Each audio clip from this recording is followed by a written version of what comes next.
413장 찬송하겠습니다. 413장.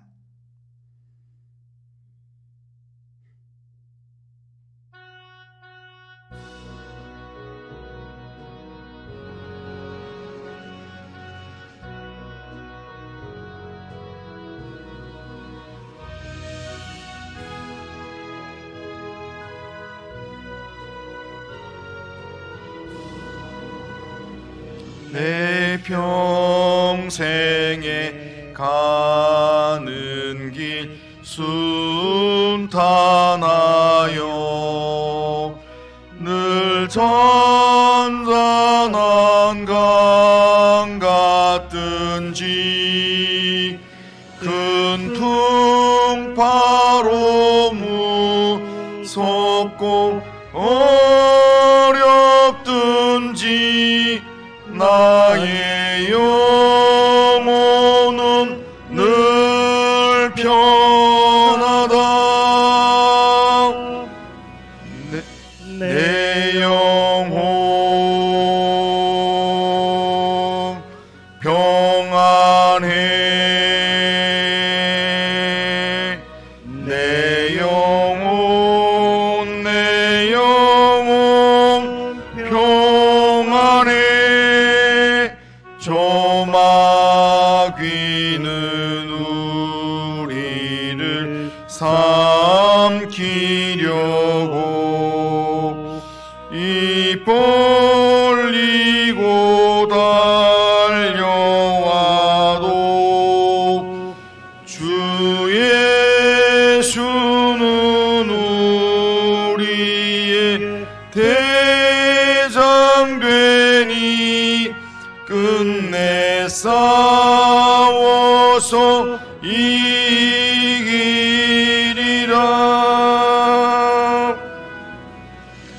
내 영혼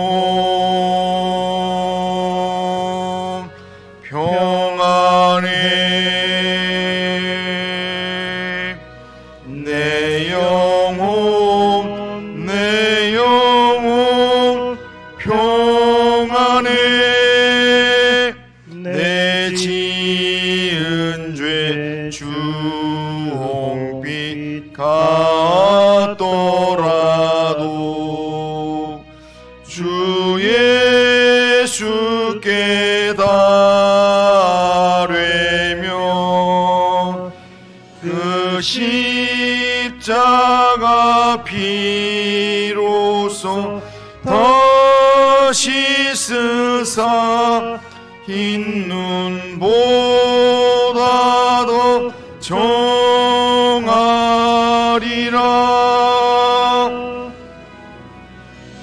내 영혼 평안해. 내 영혼 평안해. 저 공중에 구름이 일어나며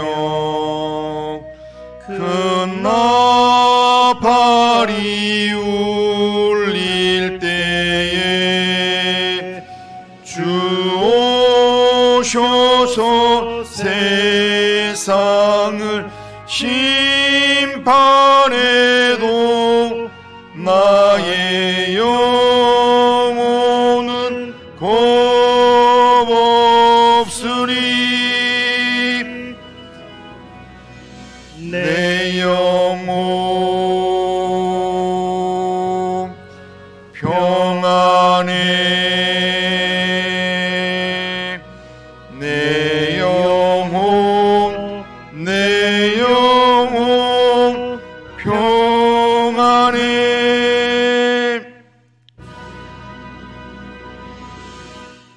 신앙 고백합니다. 나는 전능하신 아버지 하나님 천지의 창조주를 믿습니다. 나는 그의 유일하신 아들 우리 주 예수 그리스도를 믿습니다. 그는 성령으로 잉태되어 동정녀 마리아에게서 나시고 본디오 빌라도에게 고난을 받아 십자가에 못 박혀 죽으시고 장사된 지 사흘 만에 죽은 자 가운데서 다시 살아나셨으며 하늘에 오르시어 전능하신 아버지 하나님 우편에 앉아 계시다가 거기로부터 살아있는 자와 죽은 자를 심판하러 오십니다. 나는 성령을 믿으며 거룩한 공교회와 성도의 교제와 죄를 용서받는 것과 몸의 부활과 영생을 믿습니다. 아멘. 자, 하나님 말씀은 역대하 12장입니다. 역대하 12장 1절에서 12절까지만 읽겠습니다. 역대하 12장 1절에서 12절까지 한 절씩 교독해 보겠습니다.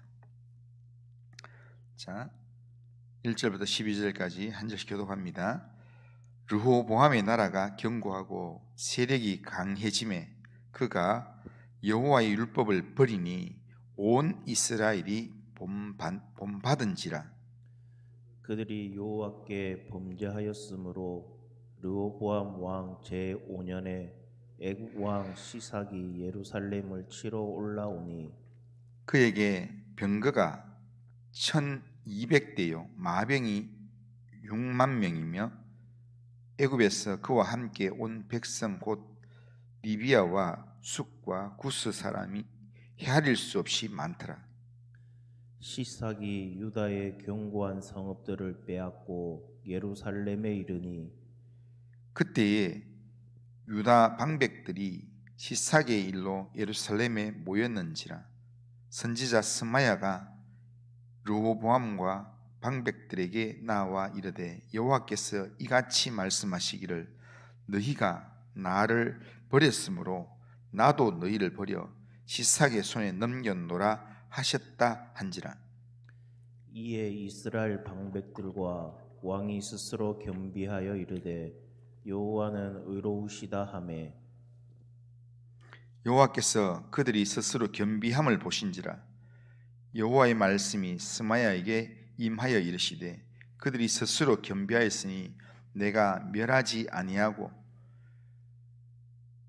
저희를 조금 구원하여 나의 노를 시삭의 손을 통하여 예루살렘에 쏟지 아니하리라. 그러나 그들이 시삭의 종이 되어 나를 섬기는 것과 세상 나라들을 섬기는 것이 어떠한지 알게 되리라 하셨더라. 애굽 왕 시삭이 올라와서 예루살렘을 치니 여호와의 전 보물과 왕궁의 보물을 모두 빼앗고 솔로몬이 만든 금 방패도 빼앗은지라. 르호보암 왕이 그 대신에 노스로 방패를 만들어 국문을 지키는 경호 책임자들의 손에 맡김에 왕이 여호와의 전에 들어갈 때마다 경호하는 자가 그 방패를 들고 갔다가 경호실로 도로 가져갔더라. 르호보암이 스스로 겸비하였고 유다에 선한 일도 있으므로 여호와께서 노를 돌이키시사 다 멸하지 아니하셨더라. 아멘. 자, 오늘 역대하 12장 이 내용은 이스라엘이 남과 북으로 나눈 후에 남유다가 잠시 강성해지자 르호보암과 유다 백성들이 하나님의 율법을 버리고 범죄했던, 그래서 어려움을 당하게 되었던 내용을 기록하고 있습니다. 1절에 보면 르호보암의 나라가 견고하고 세력이 강해짐에 그가 여호와의 율법을 버리니 온 이스라엘이 본받은지라, 이렇게 말합니다. 르호보암의 나라가 견고하고 강해진다라는 것은 앞장 11장을 보면 오래된 것도 아니에요. 딱 3년, 르호보암이 왕이 되고 난 다음에 3년 동안 이렇게 이 유다 나라가 견고해지고 강성해지고 그렇게 됐습니다. 르호보암이 영적 교만을 지적하는 이 말씀인데, 르호보암이 왕이 되고 3년 동안은 유다의 평안과 형통함이 있었습니다. 그런데 유다가 강성해진 것은 르호보암이 탁월한 어떤 통치력 때문이 아니라 하나님의 은혜였습니다. 하나님의 도우심이었고, 또 하나는 북이스라엘에 속했던 대제사장과 제사장들과 레위인들, 그리고 하나님의 얼굴을 구하면서 신앙을 지키려고 했던 사람들이 대거 유다에 내려오면서, 그러면서 그 사람들 중심으로 유다에 있는 모든 사람들이 하나님 앞에 바르게 살려고 영적인 몸부림을 쳤던 결과였습니다. 그러니까 그렇게 하니까 하나님께서 이 유다 나라를, 르호보암이 다스리는 유다 나라를 하나님께서 강성하게 만들어 주신 것입니다. 그런데 이 르호보암은 3년 동안 나라가 편안해지고 외부의 침략도 없고 점점 더 이 유다 나라가 강성해지니까 자기가 정치를 잘해서, 자기가 나라를 잘 다스려서 유다가 평안해지는가라는 착각을 하면서 마음이 교만해서 하나님의 말씀 없이도 내가 나라를 잘 다스릴 수 있겠다라는 생각을 한다는 겁니다. 그래서 북이스라엘의 사람들이 사는 것처럼 율법을 버리고 하나님을 떠나서 범죄하는 삶을 살기 시작했다라는 겁니다. 그런데 1절 끝부분에 보면 르호보암 왕이 여호와의 율법을 버리니 온 이스라엘이 본받았다, 이렇게 표현합니다. 그러니까 이게 뭐냐면 죄의 전념성을 이야기하는 겁니다. 죄는 전념성이 굉장히 강합니다. 특별히 지도자는 백성의 본복입니다. 왕이 신실하게 율법을 잘 지키면 백성도 율법을 따르게 되어 있습니다. 그리고 왕이 율법을 버리고 하나님을 떠나는 삶을 살면 백성들도 왕의 악행을 그대로 본받는다는 겁니다. 이게 이스라엘 역사 속에서 계속 보여주는 내용입니다. 그런데 이게 오늘 성도의 가정이나 교회 공동체에서 똑같이 적용됩니다. 그렇기 때문에 가정에서 부모나 먼저 믿는 자가 영적인 본을 보이고 믿음의 삶을 살아가면 그 본을 본 사람들이 그 본을 따라서 믿음의 삶을 살게 되어 있습니다. 그리고 교회에서도 직분을 맡은 사람이 영적인 본을 보여야, 그래야 말씀에 순종하는 믿음의 삶을 살아가게 된다는 겁니다. 그러니까 믿음의 본을 보이는 삶이 중요합니다. 그러니까 앞에 가는 사람이 어떻게 살아가는가에 따라서 뒤에서 따라가는 사람들이 똑같이 한다는 겁니다. 이렇게 그런 말이 있잖아요. 우리 같은 집에서 자라는 아이가 자세히 보니까 아빠가 하는 행동하고 똑같이 행동하는, 잠버릇도 비슷하고, 그것처럼 본대로 행동하는 겁니다. 우리가 신앙적인 측면에서는 더더욱 이게 전념성이 강하기 때문에 기도하고 하나님의 말씀을 순종하고 하는 이 영적인 본보기를 보여주면 그는 그 다음 세대가 반드시 그걸 따라가게 된다는 겁니다. 그래서 믿음의 본을 보이는 삶을 살아가야 합니다.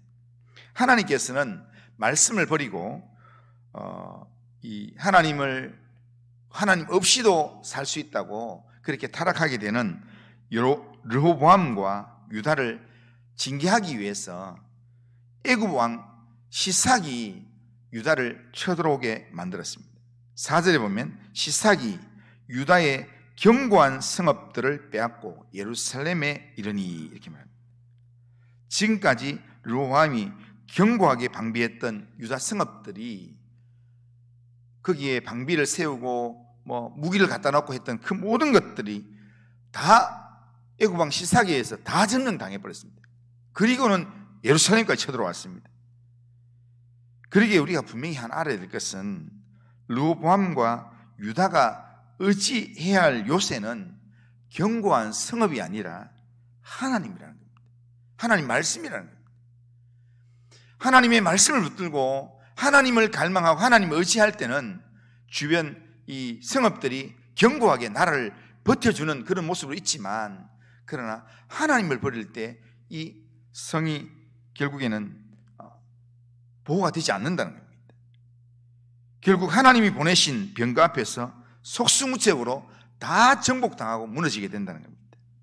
그러니까 솔로몬이 이 책을 통해서, 잠언을 통해서 그렇게 가르쳤던 시편 127편 내용처럼 여호와께서 성을 지키지 아니하시면 파수꾼의 끼어 있음이 헛되다 하는 그 말씀이 바로 이렇게 적용되는 그런 내용이라는 거예요. 그러니까 자기가 열심히 군사들 훈련시키고 무기들 갖다 놓고 아무리 준비해도 하나님께서 성을 지키지 않으면 결국에는 무너지게 되고, 그리고 이렇게 다 정복당하게 된다는 겁니다. 그러기에 우리는 이 르호보암처럼 하나님 없이도 우리가 충분히 잘 살 수 있겠더라, 괜찮다라고 하는, 하나님 없이도 라고 하는 이 교만한 마음들을 우리가 점검을 해야 합니다. 이 마음은 절대로 성공하지 못합니다. 하나님 없이도 내가 살아보니까 괜찮더라 라고 하는 그 마음으로 우리가 이 하루를 산다고 한다면 반드시 무너지게 되어 있습니다. 그러기에 우리 스스로의 믿음을 점검하면서 하나님은 교만한 자, 하나님을 버린 자는 반드시 하나님께서 징계하신다는 것을 기억하면서 우리에게 교만한 마음이 있는지 우리 자신 한번 점검하면서 늘 언제나 나의 위치는 하나님 앞입니다. 난 하나님을 의지합니다.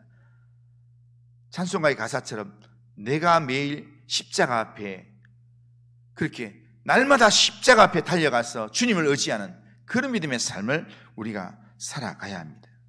르호보암은 이 유다 백성과 이 르호보암이 애굽 왕 시삭이 침략으로 말미암아 예루살렘에 쳐들어왔을 때, 그때 이 르호보암과 유다 백성들이 다 지금 예루살렘에 모였습니다. 이걸 어떻게 할지 대체 계획을 하려고 할 그때에 선지자가 말을 했습니다. 선지자의 이 말을 통해서 하나님께서는 이 르호보암과 유다 백성의 죄를 지적했습니다. 5절에 보면 여호와께서 이같이 말씀하시기를 너희가 나를 버렸으므로 나도 너희를 버려 시삭의 손에 넘겨놓으라. 너희가 나를 버렸기 때문에 나도 너희를 버린다. 이게 성경 전반에 흐르는 하나님의 이 경고의 원리입니다. 그런데 감사한 것은 이 지적에 선지자가 이렇게 할 때, 그럴 때 르호보암과 유다 백성이 스스로 겸비했다라고 말씀합니다. 6절에 보면 이에 이스라엘 방백들과 왕이 스스로 겸비하여 이르되 여호와는 의로우시다 하며, 스스로 겸비했다 이렇게 말씀합니다. 하나님은 죄를 깨닫고 스스로 겸비하는 자를 절대 그냥 내버려 두지 않습니다. 어제 주일 말씀하신 것처럼 하나님은 회개하면서 하나님 앞에 기도하는 사람을, 하나님은 그 기도를 절대로 외면하지 않습니다. 반드시 들어주십니다. 역대하 7장 14절 내 이름으로 일컫는 내 백성이 그들의 악한 길에서 떠나 스스로 낮추고 기도하여 내 얼굴을 구하면 내가 하늘에서 듣고 그들의 죄를 사하고 그들의 땅을 고칠지라, 그렇게 말씀하셨습니다. 그래서 스스로 겸비하여 기도하면 하나님께서는 그 기도를 듣고 응답하신다는 겁니다. 7절에 보면 여호와께서 그들이 스스로 겸비함을 보신지라 여호와의 말씀이 스마야에게 임하여 이르시되 그들이 스스로 겸비하였으니 내가 멸하지 아니하고 저희를 조금 구원하여 나의 노를 시삭의 손을 통하여 예루살렘에 쏟지 아니하리라, 그렇게 얘기합니다. 하나님은 전심으로 뉘우치는 자를 용서하십니다. 그러나 죄를 가볍게 여기지 못하도록 죄의 대가는 치르도록 한 후에 구원하신다는 겁니다. 그러기에 이 하나님 앞에서 우리가 죄가 있다면 빨리 토해내고 빨리 회개하고 돌이켜야 합니다. 그러나 죄를 짓고 회개하지 않고 그냥 버티고 있으면 버티는 만큼 손해입니다. 죄를 회개하고 용서받는 것보다도 죄 안 짓는 게 훨씬 더 좋은 겁니다. 그러니까 하나님을 잊어버리고 버리지 않는 게 훨씬 더 좋은 건데 제일 나쁜 거는 죄를 짓고 하나님 떠나가는 게 제일 나쁜 거고요. 그리고 차선책은 그렇게 떠나갔다가도 하나님의 경고를 듣고 다시 돌이킨 회개하는 것, 그게 자선책이고, 그리고 그보다 더 좋은 거는 오늘 이 하루를 시작하면서 오늘도 살다가 또 넘어지고 내 마음대로 살다가 또 하나님 앞에 징계받고, 그리고 천부의 의지 없어서 손 들고 옵니다, 그렇게 하나님 앞에 회개하는 것도, 그것도 하나님 앞에서 그렇게 나쁘진 않지만, 그러나 이 새벽에 먼저 기도하면서 하나님 앞에, 하나님 오늘 새벽에 첫 단추부터 나는 하나님을 의지합니다, 하나님 인도함을 받으면서 이 하루 살겠습니다, 이런 마음으로 이 하루를 살아가는 게 우리에게 삶에 훨씬 더 유익이 된다는 겁니다.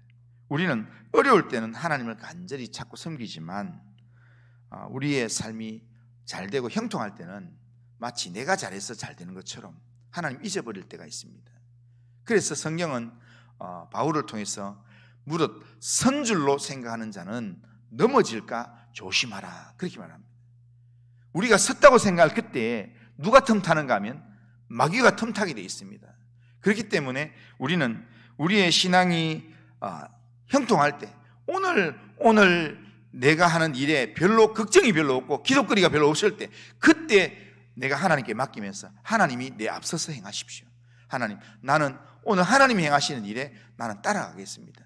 오늘도 하나님이 인도함을 받는 믿음의 삶을 살겠습니다. 그러면서 철저하게 하나님 우선주의로 살고 말씀 중심으로 살아가는 믿음의 삶을 살아갈 때 하나님께서 그 삶을 책임지시고 인도하실 줄로 믿습니다. 형통할 때 우리는 늘 조심해야 합니다. 섰다고 생각할 때 조심해야 합니다. 시험이 우리의 삶 가운데 다가올 때, 그때 내가 하나님을 더 의지하기 때문에 이 사탄이 나를 유혹하는구나 생각하고, 오늘도 나는 하나님을 먼저 생각해야지, 오늘도 하나님의 인도하심을 따라 살아야지, 그런 믿음으로 하나님 앞에 결단하고 오늘도 모든 삶을 하나님 중심으로 말씀 중심으로 살아가는 모든 성도님들 다 되시기를 주님의 이름으로 축원합니다. 그리고 하신 하나님 아버지, 오늘도 우리의 삶을 주님께 맡깁니다. 오늘도 우리가 이 르호보암과 유다 백성의 이런 넘어짐의 모습을 보면서 형통할 때 시험에 넘어지지 않도록 하나님 우리의 삶을 붙들어 주시고 끼어 하나님 인도하여 주시옵기를 합니다. 혹시라도 죄가 있고 넘어졌다면 빨리 일어서게 하시고 빨리 스스로 겸비해서 회개함으로 하나님의 손을 붙잡을 수 있도록 도와주시고, 하나님 넘어지기 전에 이 새벽에 기도하면서 하나님을 의지하며 기도하면서 하나님이 인도하시는 믿음의 삶을 하나님 시작할 수 있도록 인도하여 주시옵기를 원합니다. 오늘도 하나님의 백성답게 하나님 기뻐하시는 삶을 이 하루도 온전하게 살다가 하나님께 영광이 되는 그런 영광을 돌리는 그런 하나님의 사람이 되도록 인도하여 주옵소서. 예수님의 이름으로 기도드리옵나이다. 아멘. 하늘에 계신 우리 아버지여, 이름이 거룩히 여김을 받으시오며 나라가 임하시오며 뜻이 하늘에서 이루어진 것 같이 땅에서도 이루어지이다. 오늘 우리에게 일용할 양식을 주시옵고 우리가 우리에게 죄 지은 자를 사해 준 것 같이 우리 죄를 사해 주시옵고 우리를 시험에 들게 하지 마시옵고 다만 악에서 구하시옵소서. 대개 나라와 권세와 영광이 아버지께 영원히 있사옵나이다. 아멘.